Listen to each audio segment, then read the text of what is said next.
All right. Okay, so this is about how race is not biological.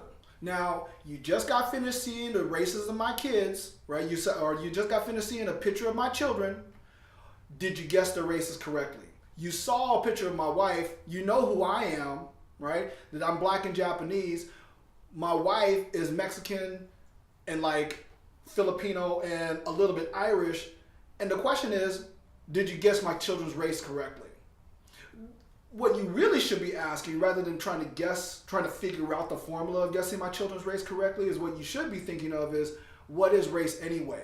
Okay. Now, when you're thinking about my children's races, right? If you guess my middle child, right, the darker skinned boy, if you guessed him as like Indian or something like that, as Asian Indian, do you realize that that's how you're going to treat him, even though his race is not that?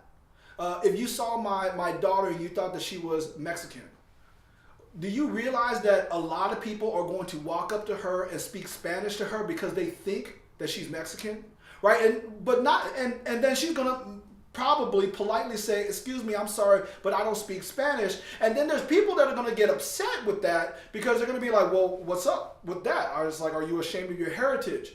Because this is the deal: is that we often think that we are really good at guessing people's race. Now, most of the time, I guess we do. We do identify people's races, quote, correctly.